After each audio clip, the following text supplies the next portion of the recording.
Sí, sí, lo estoy filmando. Perseguir las personas acá.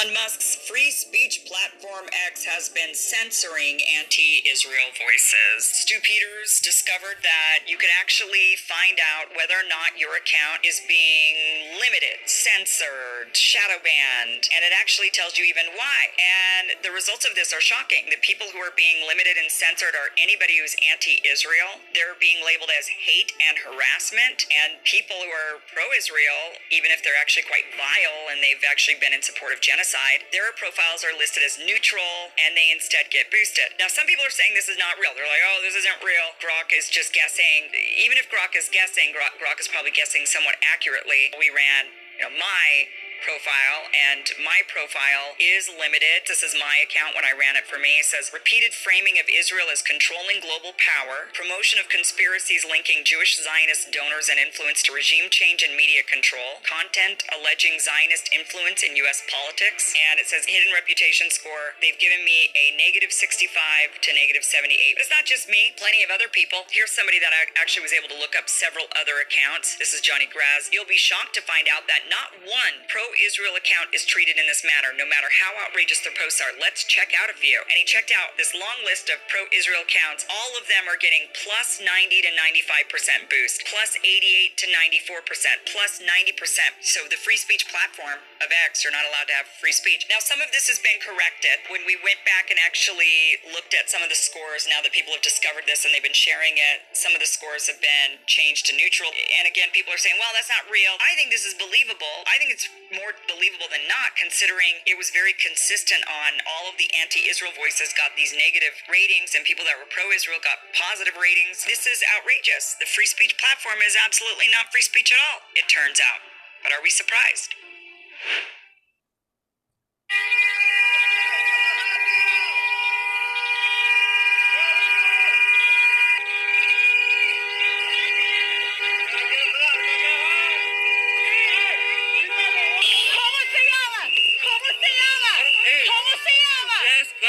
Just back up.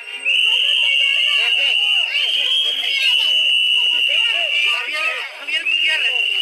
Javier Gutiérrez.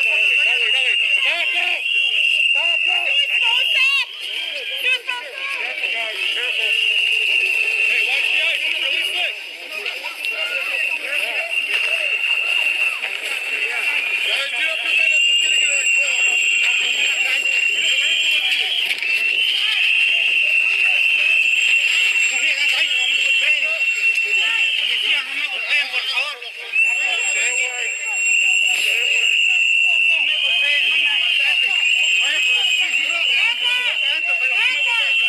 Guys, back up if you would, please. Back up, please, please. Back up. Back up. Let's go. Let's go. Back up. Back up. Right now. Back up. Back up. All right, thank you, guys. Thank you. We doing two in this? Back up. Back up. Back up. Back up. Back away. Back up. Back up! Back up! Everybody back up now! Back up now! Back up now! Stay away! Stop. It is like you.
You're on.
If you have a debit card or a bank account, you need to know about this right now. All the money that you had in there is gone, and you actually owe Chase $895. Nearly $160,000 stolen. You think of your bank as being someplace that you put your money so that it's safe, but it's not safe. And the woman you're about to meet can tell you why. I'm not a young person anymore. I really was relying on just kind of a comfortable life at my age.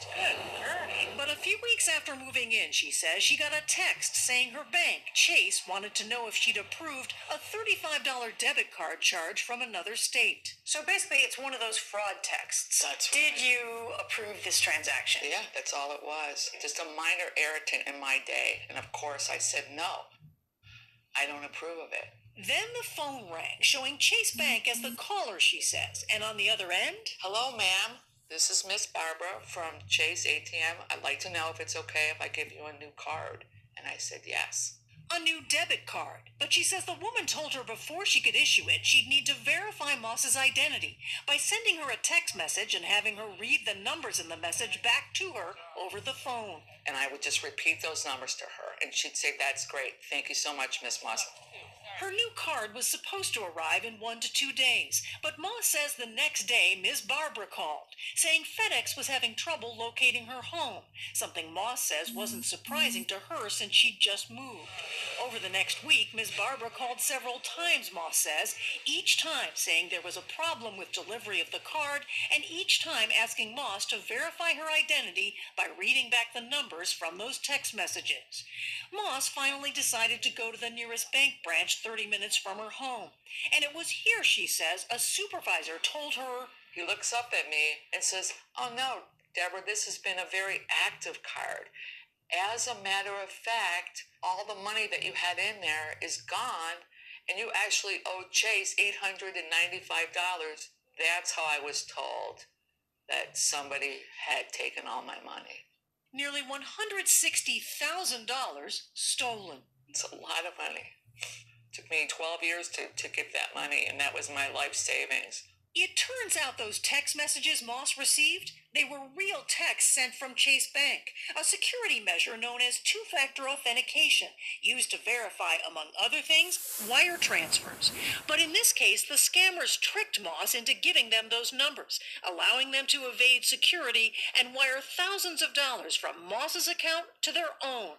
6 wire transfers in amounts as high as almost $48,000 in a single week. I didn't even know what a wire transfer was. I've never done a wire transfer in my whole life.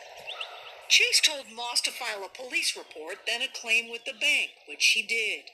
But 5 weeks later, Chase denied her claim and blamed her, writing, "During our review, we found you did not take the appropriate steps to protect your account from theft or unauthorized use. Bank officials said they would not reimburse her account." My world fell apart. My whole world fell apart.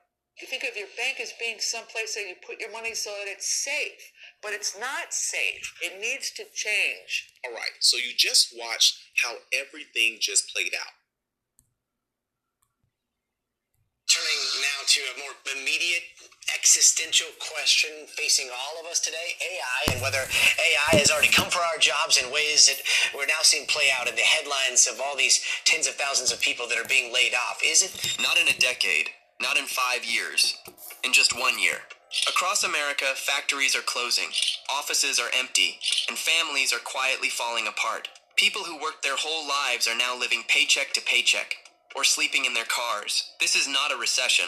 This is a system failure. In 2026, the United States crossed a dangerous threshold. More than 1 million jobs lost within a single year. This isn't happening in just one industry. It's happening everywhere at once, which makes it particularly devastating for American workers and families. Technology companies have eliminated over 280,000 positions since late 2024. Major firms downsized their engineering, marketing, and support teams. Retail chains closed more than 9,000 physical stores, eliminating approximately 190,000 jobs. In logistics and transportation, more than 70 trucking companies filed for bankruptcy, removing nearly 85,000 driving and warehouse positions from the economy. Manufacturing lost another 140,000 workers due to plant closures and automation upgrades. Even healthcare, once considered recession-proof, has been affected. Private hospitals and nursing facilities cut nearly 60,000 administrative and support roles. Media and journalism companies reduced staff by more than 30% in many regional markets. What makes this crisis different from past recessions is the timing. In previous downturns, one industry collapsed first, then others followed. In 2026, everything is shrinking simultaneously. When multiple pillars of employment fall together, workers have nowhere to transfer their skills. This creates a devastating chain reaction. Layoffs reduce consumer spending. Reduced spending hurts businesses. Struggling businesses trigger more layoffs. Once this cycle starts, it becomes extremely difficult to stop without major economic intervention. The scale and speed of these job losses are pushing millions of American families toward financial crisis. Without stable employment, workers face housing instability, mounting debt, and limited options for recovery.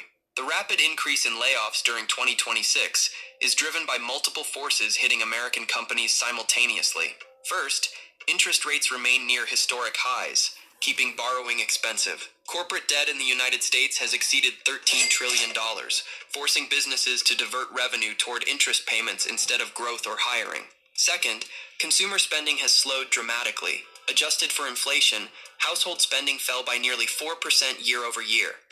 When customers buy less, companies earn less. When revenue drops, payroll becomes the fastest cost to cut. Third, corporate profit margins have narrowed significantly. Between rising energy prices, supply chain instability, and insurance costs, operating expenses increased by over 18% for mid-sized firms. Many companies now operate on thin margins of less than 5%, leaving no buffer during economic downturns. Fourth, investors are demanding leaner operations. Wall Street rewards layoffs.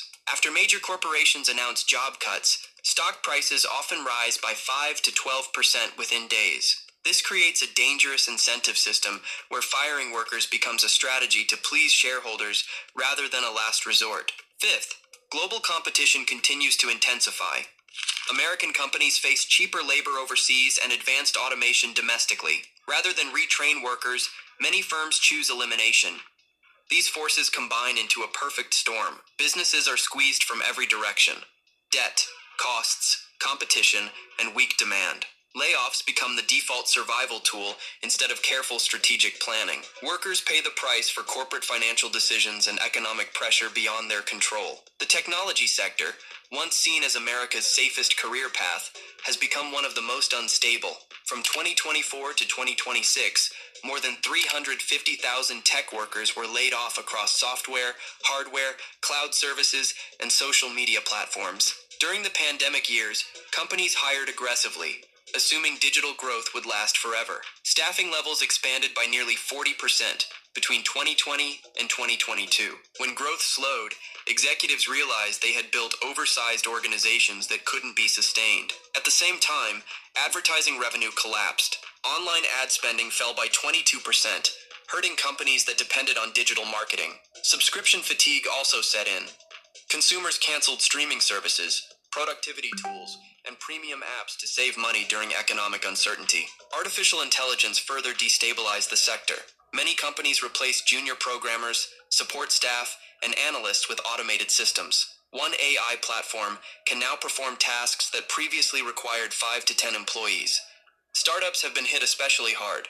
Venture capital funding dropped by 55% since 2022. Without investment, young companies shut down quickly. laying off entire teams overnight. The result is massive instability in an industry that once promised lifelong security. Highly educated workers with years of experience now compete for entry-level positions. Salaries have fallen by 15 to 25% in many tech roles. The industry that defined American innovation and economic growth has become one of the riskiest career choices. Workers who invested years in education and training now face uncertain futures and shrinking opportunities. Retail is undergoing one of the largest structural collapses in modern American history. In 2026 alone, more than 9,000 stores permanently closed across malls, strip centers, and downtown districts. This represents the disappearance of essential community gathering places and employment opportunities. Major chains in clothing, electronics, furniture, and home goods filed for bankruptcy at record levels. Since 2023, over 120 national retailers have entered restructuring or liquidation. Each closure eliminates not only sales staff but also managers, warehouse workers, and delivery drivers. Online competition remains intense. E-commerce now controls nearly 28% of all retail spending. Small and mid-sized stores cannot compete with the pricing power and logistics networks of corporate giants like Amazon. Rent costs are another major factor. Commercial leases increased by an average of 17%, even as foot traffic declined. Many businesses simply could not afford to renew their leases and were forced to close. Shoplifting and organized retail theft also surged. These days, it seems like there's a new AI browser launching every other month. But if you... Organized retail theft also surged. Losses exceeded $110 billion annually, forcing stores to shut high-risk locations. Entire neighborhoods lost access to basic goods and services. Retail jobs have traditionally served as entry points for young workers and displaced adults seeking employment. With these jobs disappearing, millions are locked out of the workforce.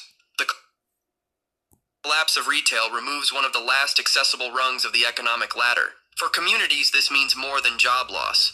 It means empty storefronts, declining property values, reduced tax revenue, and the erosion of local economic vitality that sustains neighborhoods. The trucking and logistics industry is experiencing its worst downturn in decades.